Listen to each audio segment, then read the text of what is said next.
में है और जो आपके दूसरे यूजर है HROE उसके टेबल में एग्जांपल टेबल स्पेस में।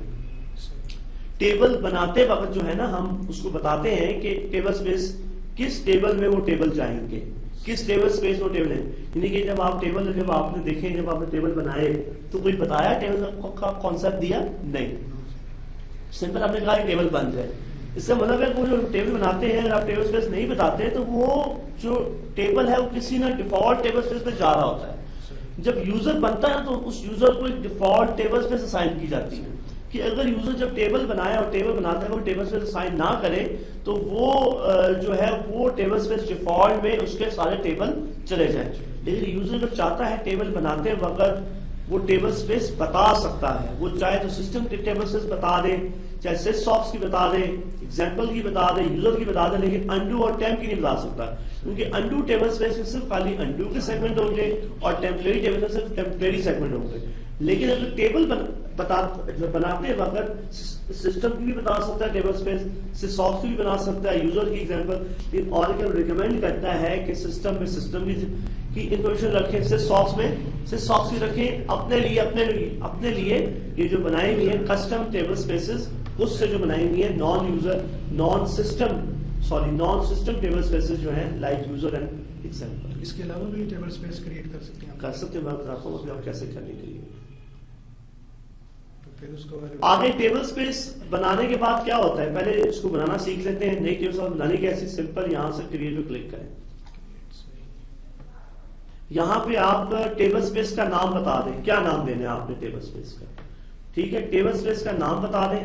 नाम मैं कह देता हूं my_ts, माई टेबल स्पेस, कोई भी नाम हो सकता है। अब क्या कह रहे हैं कि ये मेरी टेबल स्पेस लोकली मैनेज हो, मैनेज, तो मैं क्या कहता हूं लोकली मैनेज। और टेबल बनते साथ ही इसका स्टेटस क्या हो जाए, रीड राइट, यानी कि इस टेबल स्पेस में सेगमेंट बन भी सके, डेटा आ भी सके, डेटा रीड भी हो सके। अगर मैं कहता हूं रीड ओनली, क्या मतलब होगा, सिर्फ खाली डेटा। अभी तो इनिशियली रीड ओनली कहने का तो नहीं बनता क्योंकि जब डेटा आएगा उसके बाद उसको रीड ओनली करेंगे ना। अच्छा, ऑफलाइन ही होता है, टेबल स्पेस बन जाएगी लेकिन वो उसमें ना तो रीड होगा ना उसमें राइट होगा। तो अमूमन ये स्टेटस हम बाद में चेंज करते हैं, लेकिन इनिशियली हम क्या यूज करते हैं, read write and locally manage. अब बता रहा है कि ये जो आप टेबल स्पेस बनाने जा रहे हैं 3 टाइप्स हैं उसकी। एक माना आ रही थी ना आपको परमानेंट, टेम्परेरी, अनडू, तो कौन सी बनानी है। अगर तो आपने अपने डेटा स्टोर करने के लिए जाहिर बात है आप परमानेंट बनाएंगे, ठीक है। और अगर आपने बनानी है टेम्परेरी जो सॉर्टिंग पर्पज के लिए, वो तो ऑलरेडी पहले बनी हुई है। और अगर आप चाहते हैं अनडू भी पहले बनी हुई है, ठीक है। तो ये चीजें जो है मैं यहाँ पे कहता हूँ परमानेंट बनाऊं और मैंने यहाँ पे एक मार्क करता हूँ सेट एज डिफॉल्ट परमानेंट। क्या मतलब है, मैंने देखो मैंने हर यूजर को कोई ना कोई टेबल स्पेस डिफॉल्ट असाइन कर दी। क्या कर दी, डिफॉल्ट असाइन। वो तो अच्छी बात है, यूजर बनाते वक्त आपने कोई ना कोई टेबल स्पेस को असाइन कर दी है। लेकिन अगर आप यूजर बनाते वक्त उसे कोई टेबल स्पेस असाइन नहीं करते तो ऑरेकल वालों ने क्या किया, उसके लिए एक डिफॉल्ट टेबल स्पेस डेटा में चैनल पे सेट कर दी है, वो है यूजर्स। जो मैंने पीछे आपको दिखाई थी यूजर, जिसमें नॉन सिस्टम जो टेबल स्पेसेस होती है वो यूजर एक एग्जांपल है।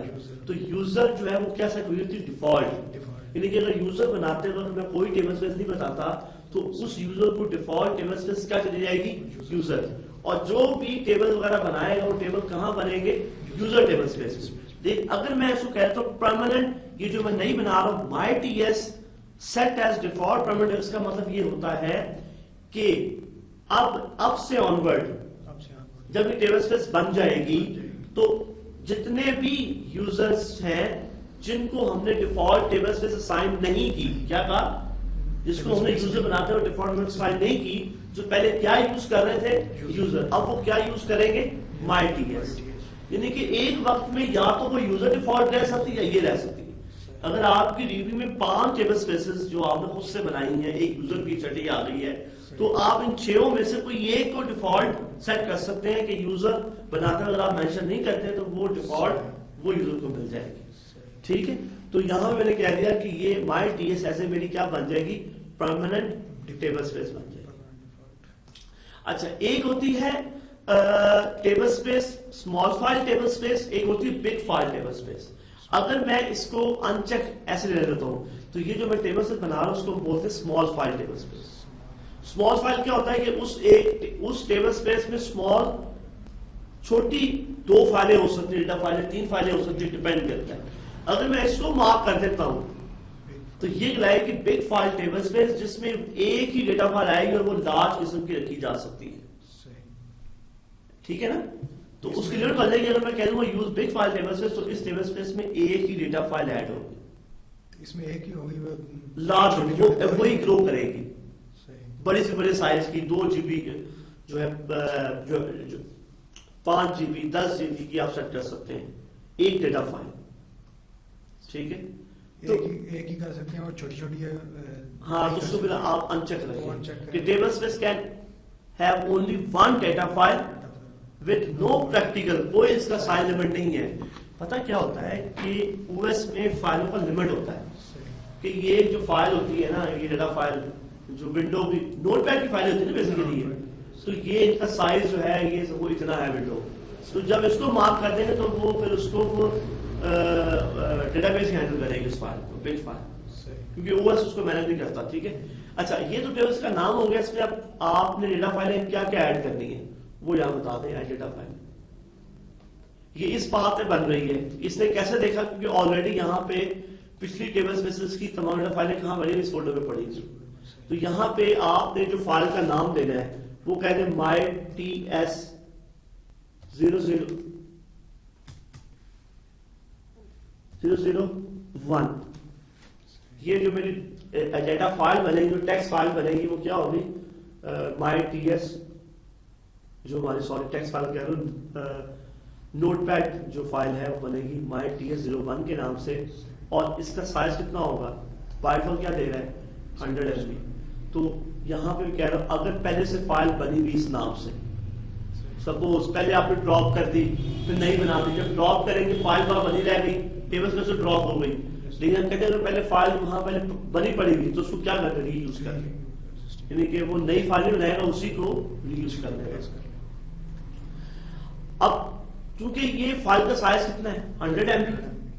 अब क्या होगा कि 100 MB की टेबल सेट बना रहे हो तो इसमें क्या बनेंगे? टेबल सेगमेंट बनेंगे। तो सेगमेंट बनते जाएंगे, एक वक्त आया 100 MB पूरी फिलअप हो गई तो उसमें नए मजीद सेगमेंट नहीं बन सकते, नहीं बन सकते। ना उन जो सेगमेंट जो पहले बने हुए वो सेगमेंट ग्रो करेंगे, वो भी नए ग्रो नहीं होंगे।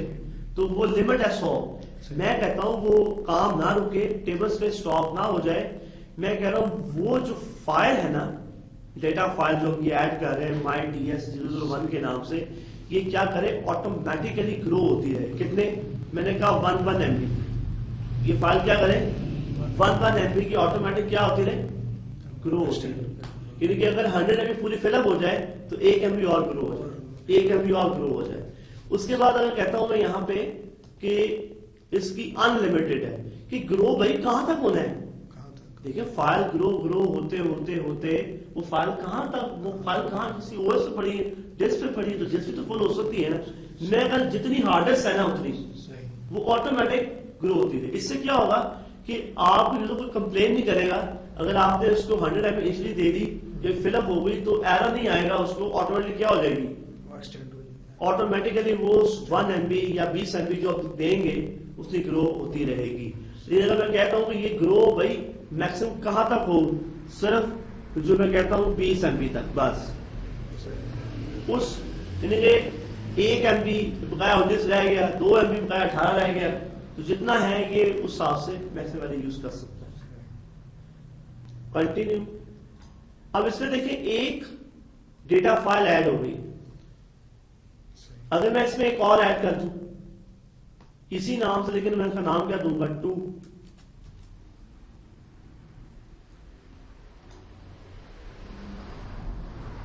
अच्छा, क्योंकि मैंने इसको क्या मार्क किया है तो क्या कहा? Big file table can contain only 1 data file only. तो अगर मैं इसको, मुझे मल्टीपल फाइल अगर ऐड करनी है तो उसको मुझे अनचेक करना पड़ेगा। तो यहां पे मैं ऐड करवा देता हूं और क्या था? my ts 002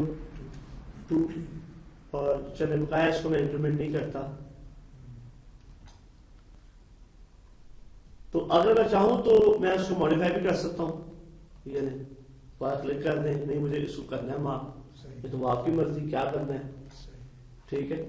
तो ये बेसिकली, अच्छा इसके अलावा और जो इसके स्टोरेज पैरामीटर्स हैं जो वहां पे आपको दिखा रहा था, अच्छा इस जो टेबल स्पेस बन रही है ना, इसमें जो एक्सटेंड एलोकेट होंगे, क्या होगा इसमें, Extend जो बना किसको एलोकेट होंगे, टेबल स्पेस। एक्सटेंड की जो एलोकेशन है वो क्या है, ऑटोमेटिक यूनिफॉर्म। मैंने कह दिया कि जो इस टेबल में जो सेगमेंट बने उनकी जो एक्सटेंड एलोकेशन क्या होगी, वो ऑटोमेटिक या यूनिफॉर्म।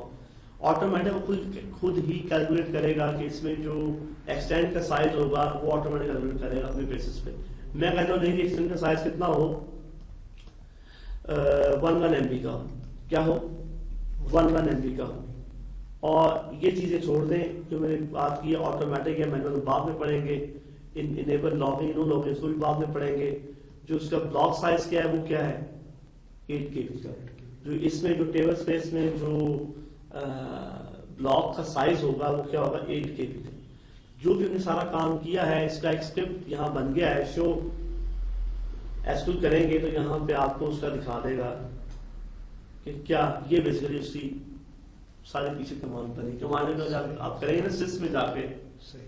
तो ये कहेगा create small file table space का नाम, ये डेटा फाइलें है, ये साइज है 100 MB का, और रीयूज क्या है, मैंने जो फाइल है वो क्या की, मैंने रीयूज की एग्जिस्टिंग फाइल।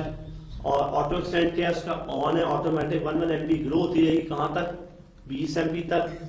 दूसरी एक और फाइल ऐड की है, उसका भी साइज क्या है, 100 MB का। मैंने बाय डिफॉल्ट का है लॉगिंग। एक्सटेंड मैनेजमेंट क्या है, लोकल, यानी कि जो ये आपकी लोकली मैनेज टेबल स्पेस है, और इसमें जो साइज होगा एक्सटेंड का वो क्या होगा, 1 MB का होगा।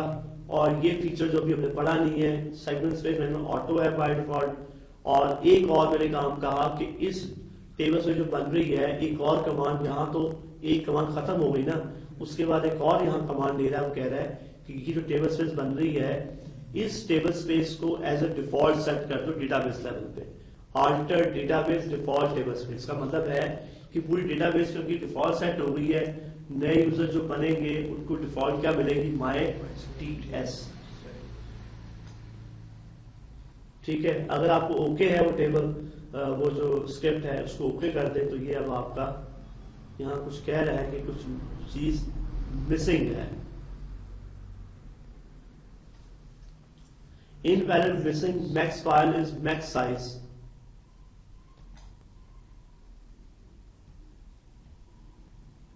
ये अगर हमने सेट किया है एडिट,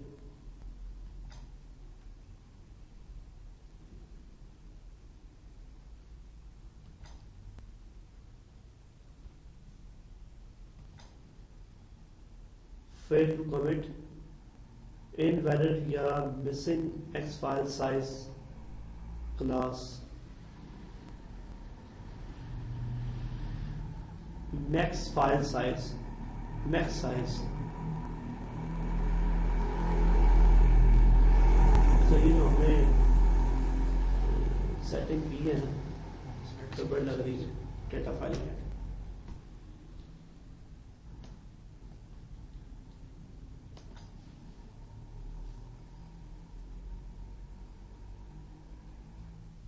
ये है मैक्स साइज।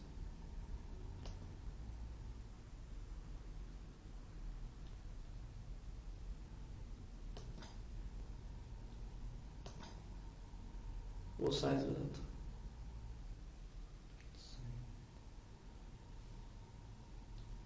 क्रिएट कर रहा है, तो ये वो सारे टेबल से आपकी नई क्रिएट हो गई, देखिए MyTS के नाम से। और सिर्फ यूज, उसने सिर्फ 2 MB यूज कर दिया है। क्यों यूज किया, उसका मैप बनाया इसका, सही। ठीक है। जो हेडर वगैरह, जी जो हेडर बना उसमें, हाँ, जो उसका जो पूरा मैप बनाया, कौन से एक्सटेंड यूज है, फ्री है। अच्छा, टेबल स्पेस को आप ऑल्टर भी कर सकते हैं। टेबल स्पेस को आप क्या कर सकते हैं, ऑल्टर भी कर सकते हैं। ऑल्टर क्या करना है कि एक इसमें जो है ना ये फाइल, इसमें 2 डेटा फाइलें आ रही, नजर आ रही, जो बनाई थी ना, आप उसको मॉडिफाई, उसको क्लिक करें, एडिट, आप क्या करें, इसको आप डिलीट करना चाह रहे हैं, ये डेटा फाइल, ये जो फाइल है, आप अगर जाएंगे जो आपका फोल्डर है बैकग्राउंड डमडेस,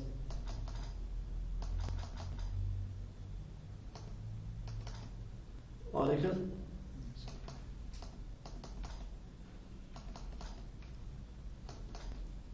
तो यहाँ पे फोल्डर है ऑरेकल, ये देखें यहाँ पे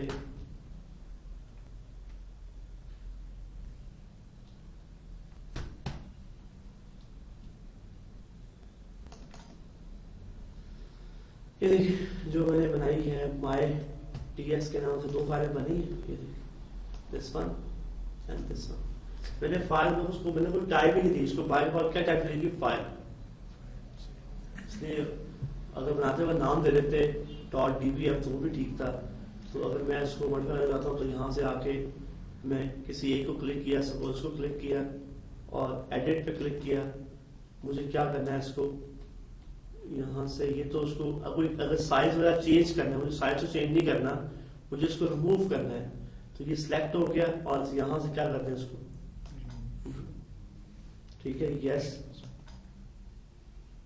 और अगर इसको शो एक्सेल करें तो ये कमांड बनेगी उसकी कि आप क्या करेंगे, फाइल ड्रॉप करें। मैंने रिटर्न किया, ठीक है, मुझे ओके है, अप्लाई, आप देखेंगे फाइल वो ड्रॉप हो गई। क्या फिजिकली इसने फाइल ड्रॉप की है,